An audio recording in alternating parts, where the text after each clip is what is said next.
On Thursday, suicide bombers at a Kabul airport gate and a nearby hotel killed 13 US soldiers and potentially hundreds of civilians, injuring hundreds more. The attacks were claimed by ISIS-K, an Afghan affiliate of the terrorist group. It was the deadliest day for US troops in Afghanistan since 2011, and the first time since February last year that any American service members had been killed in action there. And to cap it all, US officials believe that more attacks are imminent.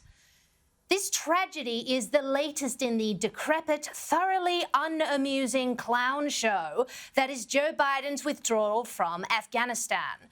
But did he react swiftly with grace and reassurance in the wake of this attack? Nope. Not a press conference, nor even a conciliatory tweet about it for nearly half a day.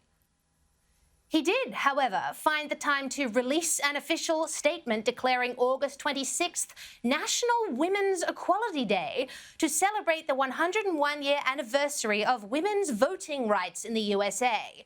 And what a statement it was. For example, according to Joe Biden, voter ID laws disproportionately affect women, especially married women who change their names or those whose IDs do not accurately reflect their gender.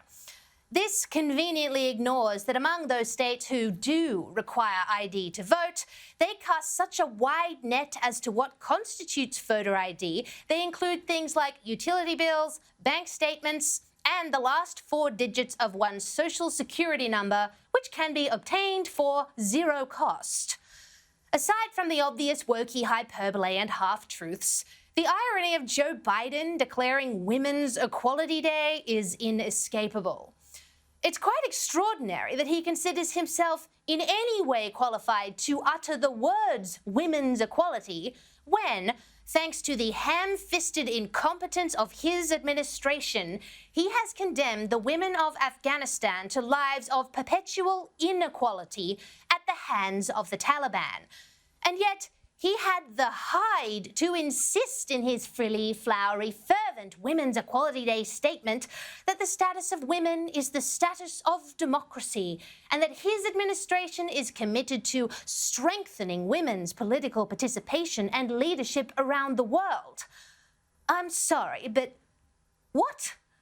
This is the same administration that has perhaps permanently prevented Afghani women from having any kind of political participation or leadership ever again.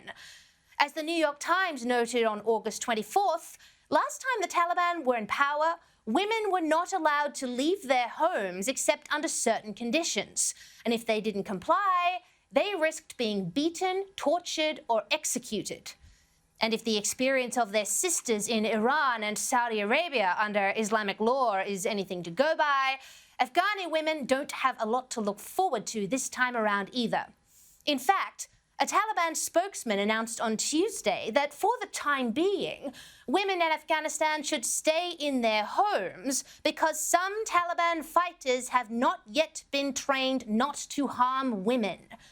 And while this is being billed as a temporary measure, history doesn't give us much hope that anything will change.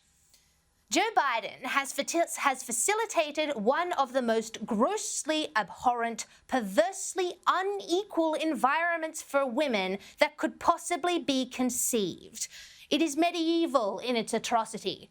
And yet, he thinks he's somehow a champion of women's equality at home and abroad because he signed a piece of paper to commemorate a date on the calendar.